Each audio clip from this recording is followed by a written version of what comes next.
suspects. So, welcome everyone. Good to have you. Good to have you. A little bit later, I'm going to have on someone who is a big fan of the channel. He's called Shane, and he's a martial artist and also a bodyguard, but not just like any martial artist, like a badass mofo martial artist. And I'm going to have him on for a few minutes just to discuss why it's important for everyone to actually learn some form of martial art, but not really, to beat up someone. More along the line of the mindset it gives you. Because I'm a massive fan of martial arts. I did it for many years. As a child, I've forgotten everything, I'm afraid. But anyway, Shane will join us a little bit later. There we go. Welcome, Shane. Welcome to the Morning Shot Wind Down. Good to have you. Thank you so much. I appreciate No, that. oh no, the pleasure's all mine. So, Shane, I read a bit of your bio, right? And for those who don't know, Shane's bio is linked in the description below. And Shane, you're not just like a Dan.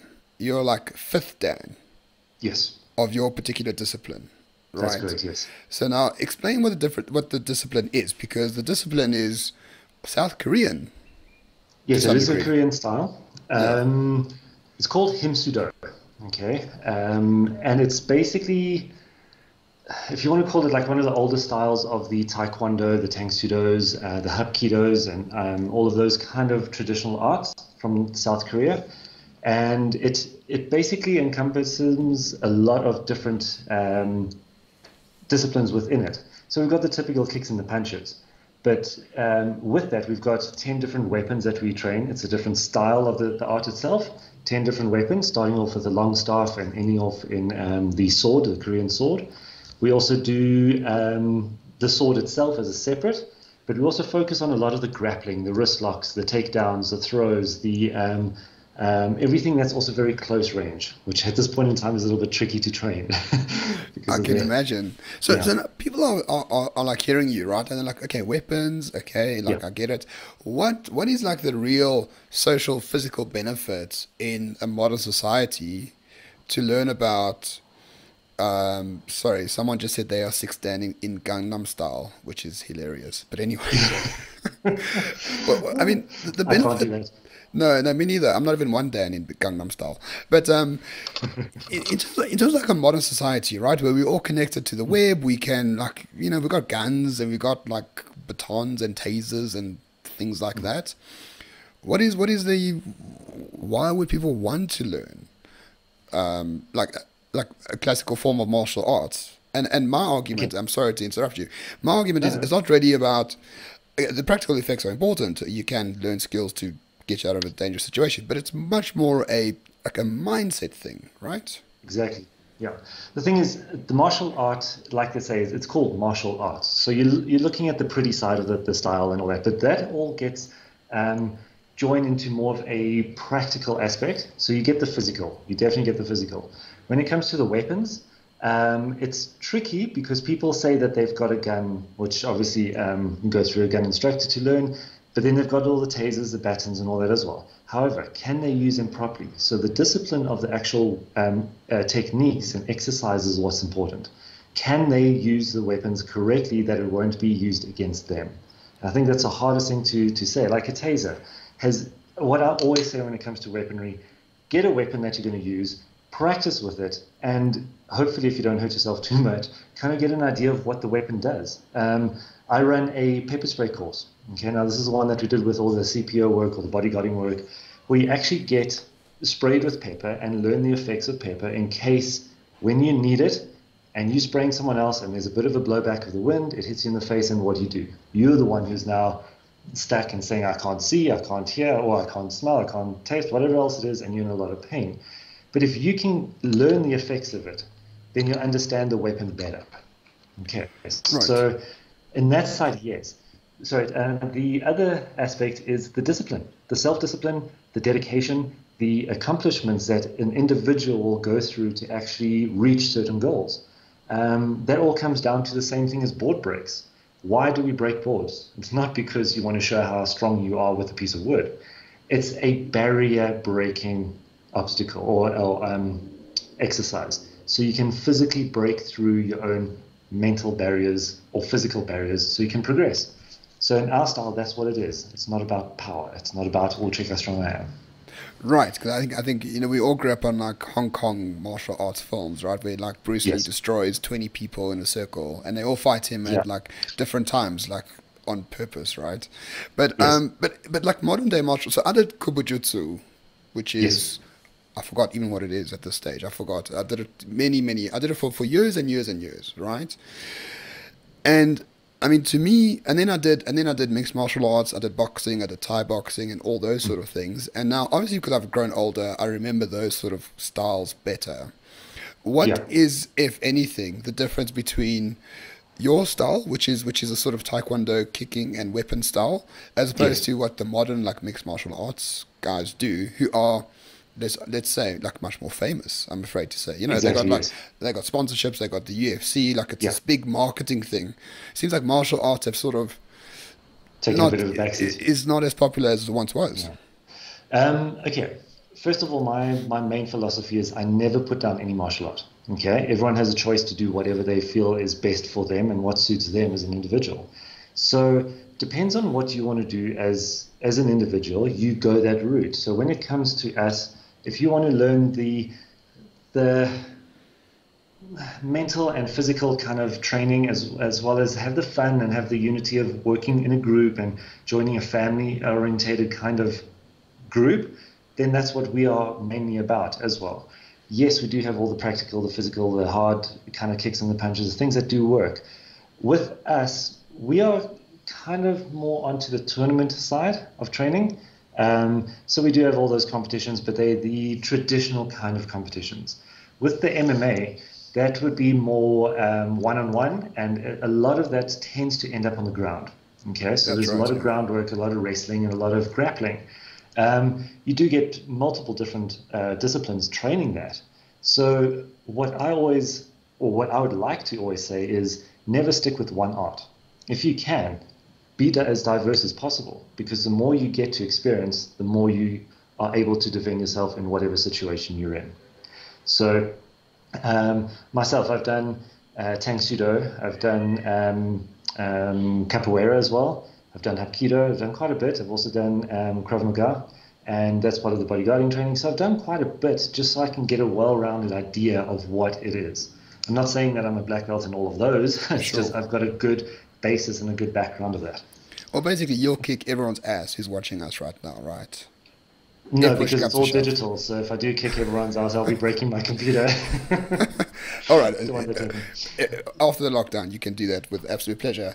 But also, I think, but I just want to get back to this fundamental aspect, right? In that the mixed martial arts stuff is more like efficiency, and is the Yes. martial arts more self-development, for the lack of a better word, without trying to sound woo-woo? Is it more Yeah. like a mental state rather than the capability of like just punching someone till they fall? I'd say it's a mixture of both. Okay, because yes, you learn the drills up and down, and the reason why I do the drills is like Bruce Lee always said, if you, I would be more scared of someone who has practiced one kick 1,000 times than a person that has practiced 1,000 kicks once. So the drills kind of build up the muscle memory. So with that, you've got the effectiveness. However, if it's just kept in that style or the classroom training, you won't be that effective. So it has to become a little bit practical.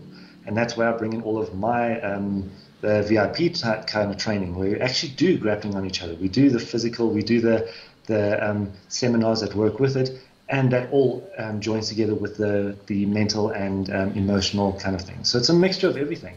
It's quite a good balance Yeah. from my side. No, of Some course. might agree. And yeah, I mean they find it, but you have practiced this in reality because you are an official bodyguard. You've done the training. You could, I don't know, be part of the Secret Service for all I know. I don't know at all. But I'm saying that Thankfully not. you have taken the practical aspects of Yeah, what you teach and you made it a reality in terms of like trying to save people's lives if they hire you as a bodyguard, right? So there are practical that's right. Yeah. effects to what you're doing. Yeah. Obviously, you won't kick someone's head in the street. You'll much rather take them down with their lower half of the body, you know. So there's different ways that you got to look at certain techniques and use them in a way that will work according to the situation. So assessing is very important. Yeah, yeah. No, but Yeah. I mean, I've done combat sports for a while. I'm no good at it. Like, don't look at me for like training because I'm terrible. But what I did enjoy the most was That's sort of, it's like when I got my 9 mil for the first time, like that just that sense of I'm sort of more in control of myself now. I think when people Yeah, realize that they can do certain things to defend themselves, or they can do certain things that make them a better person, more disciplined, it's just a sense of less confidence. anxiety. Yeah, and yeah, more confidence, Yeah. less anxiety, less stressful, and you sort of, I don't know, you like you regel in that, in essence. Well, that's what I Mm. did. No, you definitely do. It makes you a little bit, you kind of feel a little bit bulletproof, and you actually walk around with a different kind of aura, if you want to call it that. So the pride of what you can do kind of steers people away from you some of the times, unless you're the arrogant kind that's going to flash the weapons at and try to attract the attention. It's a different story. But yeah, Yeah. it all just depends.